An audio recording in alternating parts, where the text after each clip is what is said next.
Bonjour à tous, bienvenue sur Blaise Radio. Nous sommes actuellement au bureau du proviseur le mercredi après-midi pour lui poser quelques questions à propos du calendrier scolaire qui a été organisé en fonction de la décision de l'État de Côte d'Ivoire pour la CAN. Bonsoir monsieur. Bonsoir. Alors la question qu'on voudrait vous poser pour commencer c'est comment vous avez organisé ce calendrier parce qu'il est un peu confus pour certaines personnes. Sur Pronote, on ne comprend pas trop ce qui se passe. Est-ce que vous pouvez nous expliquer un peu? Alors, l'idée générale, c'est que on puisse récupérer l'ensemble, ça ne sera pas tout à fait l'ensemble, mais l'ensemble des cours qui sont supprimés les jeudis 18 et vendredi 22, et lundi 22. Donc ça, c'est l'idée générale. Comme c'est le mercredi après-midi, on a moins de personnes qui travaillent, plutôt que de transposer ces 4 demi-journées sur le samedi matin, on a fait le choix de les transposer sur le mercredi après-midi et de faire en sorte que les activités du mercredi après-midi passent au samedi pour qu'il y ait l'impact le plus léger possible pour les familles, en tout cas qu'on touche le moins possible au samedi. Donc les journées, la demi-journée du jeudi 18 passe sur le premier mercredi après-midi. L'après-midi du jeudi passe sur le deuxième mercredi de récupération et ainsi de suite pour le lundi 22.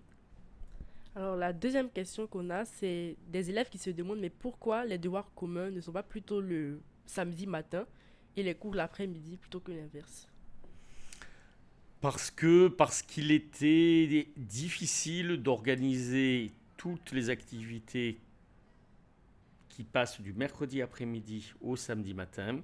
Il était difficile d'organiser sur le samedi matin. Sur le samedi après-midi, pardon. Sur cette question-là, on peut éventuellement faire évoluer les choses. Parce que je vois bien que faire les devoirs le samedi après-midi, c'est pas l'idéal. Il n'y a pas 36 000 solutions. Première solution, on fait ce que font d'autres établissements, on fait les devoirs sur le temps scolaire. Et on supprime des cours ailleurs à définir pour faire les devoirs.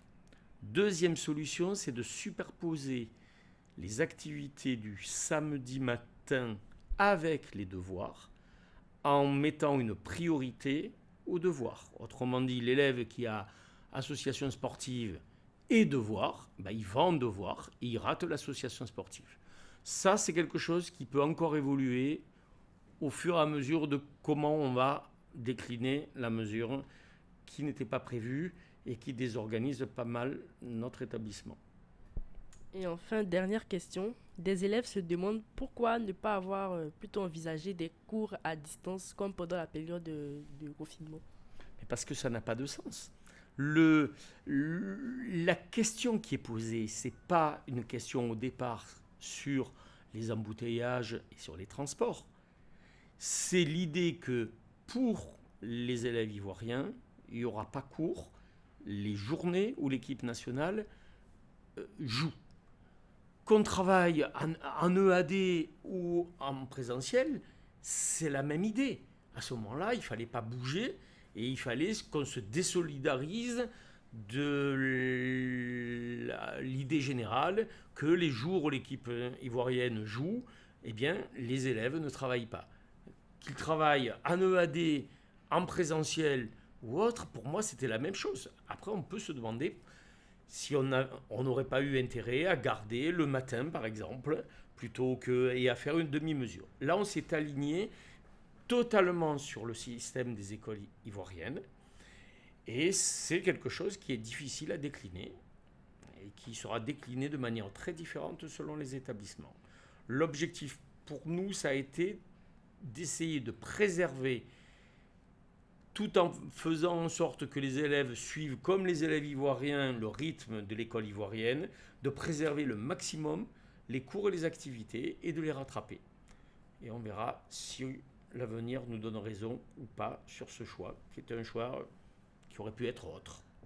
Alors merci pour vos éclairements. C'est ainsi que nous allons terminer notre mini-interview. Merci beaucoup. Merci beaucoup. Merci à vous. Bon après-midi.